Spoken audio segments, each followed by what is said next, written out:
Question number हम लोग 23वां पढ़ेंगे।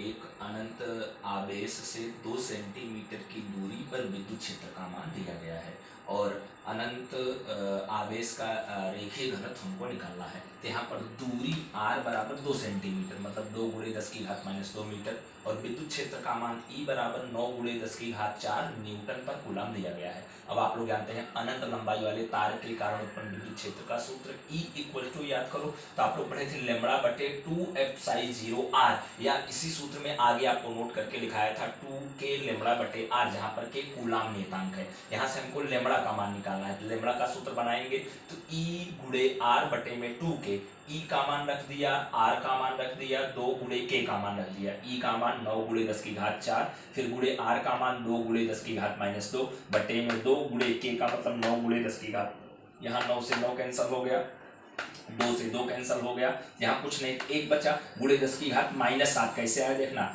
ये प्लस का 9 ऊपर जाएगा माइनस का हो जाएगा, माइनस का 9 और 2 माइनस का 11 में से प्लस का 4 घटा माइनस का 7, इतना कूलाम पर मीटर। इसका SI मात्रा क्या होता है, कूलाम पर मीटर। That's your answer. ठीक है। अब 24वां क्वेश्चन महत्वपूर्ण क्वेश्चन है, आप लोग ध्यान से समझना। यहाँ पर देखना 2 प्लेटें हैं, एक धन आवेशित प्लेट है, एक ऋण आवेशित प्लेट है। ठीक है, एक दूसरे से कुछ दूरी पर रखी गई है और आवेश के पृष्ठ घनत्व का मान इतना दिया गया 17 गुणे 10 की घात -22 कूलाम पर मीटर स्क्वायर।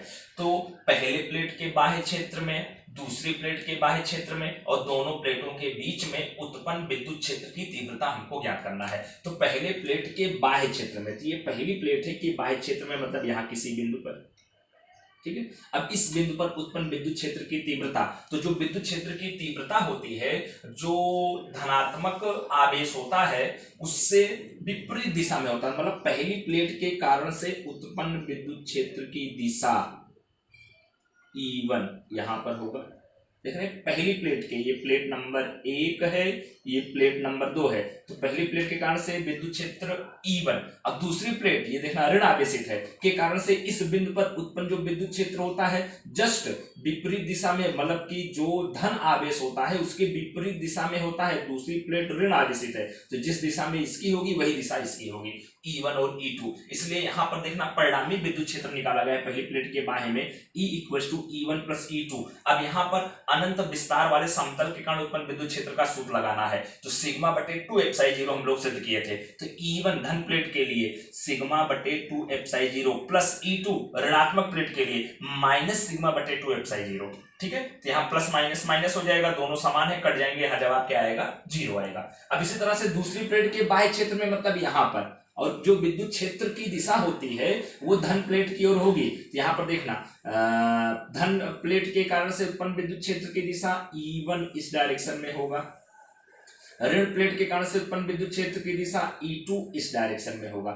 यहाँ पर कुल परिणामी विद्युत क्षेत्र E = E1 + E2। यहाँ पर E1 का मतलब सिग्मा बटे 2f(0), E2 मतलब माइनस सिग्मा बटे 2f(0). तो यहाँ पर प्लस माइनस माइनस कट के यहाँ पर 0 आ जाएगा। लेकिन यहाँ पर विद्युत क्षेत्र, परिणामी विद्युत क्षेत्र दोनों प्लेटों के बीच में, तो धन प्लेट के कारण से E1 की दिशा यहाँ पर जाएगी और ऋण प्लेट के कारण से E2 की दिशा यहाँ पर आएगी। दोनों एक दूसरे के बीच में क्या होंगे, विपरीत होंगे। इसलिए परिणामी विद्युत क्षेत्र E = दोनों प्लेटों के बीच में क्या है, E1 - E2। E1 मतलब सिग्मा बटे 2f(0) माइनस E2 मतलब माइनस सिग्मा बटे 2f(0). तो यहाँ माइनस माइनस प्लस, अब हर समान है तो यहाँ पर ऊपर जोड़ेंगे 2 सिग्मा हो जाएगा बटे 2f(0), 2 से 2 कैंसल, तो यहाँ सिग्मा बटे f(0) हुआ। सिग्मा का मान 17 गुणे 10 की घात -22 बटे f(0) का मान 8.85 गुणे 10 की घात -12। जब सोल्व करेंगे तो 1.92 गुणे 10 की घात कितना आएगा, -10, और न्यूटन पर कूलम इसका मात्रक होता है। ये क्वेश्चन नंबर 24वां है।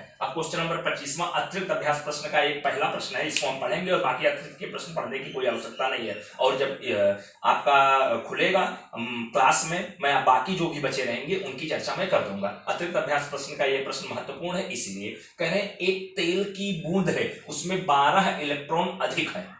तो इलेक्ट्रॉन की संख्या कितनी है, 12, और विद्युत क्षेत्र दिया गया है 2.55 गुणे 10⁴ न्यूटन पर कूलम, और जो तेल की बूंद है उसका घनत्व दिया गया है 1.26 ग्राम पर सेंटीमीटर क्यूब। अब इसको एसआई मात्रक में किलोग्राम पर मीटर क्यूब में बदलना है, तो यहाँ पर 1.26 ग्राम को किलोग्राम में बदलने के लिए 10⁻³ किलोग्राम बटे में सेंटीमीटर क्यूब को मीटर क्यूब में 10⁻6 लिखा जाएगा, तो मीटर क्यूब में बदलेगा 10⁻6 मीटर क्यूब। इसको सॉल्व करेंगे, माइनस का 6 ऊपर जाएगा, प्लस का हो जाएगा, प्लस का 6 माइनस का 3 प्लस का 3, तो 1.26 गुणे 10⁻³ किलोग्राम पर मीटर क्यूब। और स्मॉल जी का मान दिया गया है 9.81 मीटर पर सेकेंड स्क्वायर।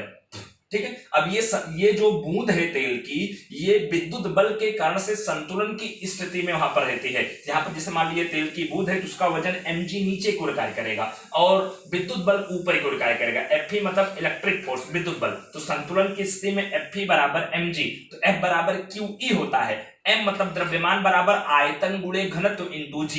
ठीक है, यहाँ Q बराबर NE होता है, बराबर आयतन का मतलब यहाँ बूंद है 4/3 पाई r क्यूब और रो इंटू जी, रो मतलब घनत्व और जी गुरुत्वीय त्वरण। यहाँ से हमको बूंद की त्रिज्या निकालना है, r क्यूब का सूत्र बनाएंगे तो क्या बनाएगा 3NEE/4 पाई रो जी। यहाँ सब मान रख के कैलकुलेशन करेंगे तो r क्यूब बराबर आएगा 0.9461 गुणे 10⁻18। ये r क्यूब है, अगर r का मान निकालेंगे संख्या घनमूल में जाएगा, तो 10⁻18 का घनमूल 10⁻6 और बाकी संख्या का घनमूल कैसे से आप लोग निकालेंगे तो आएगा 0.981, एक अंक दशमलव उधर ले जाएंगे तो r इक्वल्स टू 9.81 गुणे 10⁻7 मीटर, जिसका मतलब उस बूंद की त्रिज्या कितनी होगी 9.81 गुणे 10⁻7 मीटर। That's your answer. अब देखना यहाँ पर नोट का ये महत्वपूर्ण टॉपिक है, ध्यान देना। आप लोग जानते थे कि पदार्थ सूक्ष्म कणों से मिलकर बना होता है, उसे हम परमाणु कहते हैं।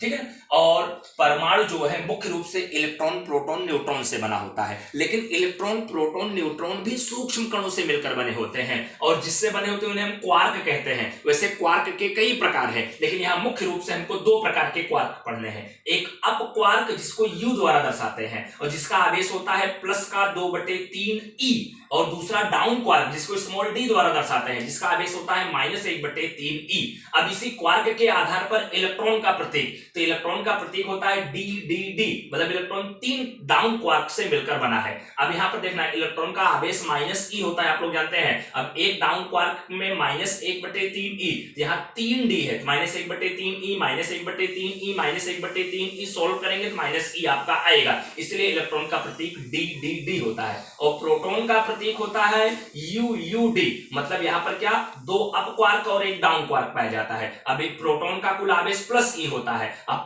अप क्वार्क में 2/3 E, यहाँ पर अगर देखें प्लस का 2/3 E, प्लस का 2/3 E, माइनस का 1/3 E। अब जब इसको पूरा सॉल्व करेंगे तो प्लस का E आएगा, मतलब प्रोटॉन का प्रतीक क्या होता है UUD। और न्यूट्रॉन आवेशहीन होता है, आप लोग जानते हैं, उस पर कोई आवेश नहीं होता है, इसलिए न्यूट्रॉन का प्रतीक होता है UDD, मतलब एक अप क्वार्क और 2 डाउन क्वार्क पाए जाते हैं। एक अप क्वार्क मतलब 2/3 E प्लस का, और -1/3 E, -1/3 E। सोल्व करेंगे टोटल आंसर क्या आएगा 0, इसलिए न्यूट्रॉन का प्रतीक क्या होता है UDD। तो आप लोग क्वार्क के आधार पर इलेक्ट्रॉन प्रोटॉन न्यूट्रॉन का प्रतीक क्या होता है इसको विशेष तौर पे ध्यान रखना। ओके।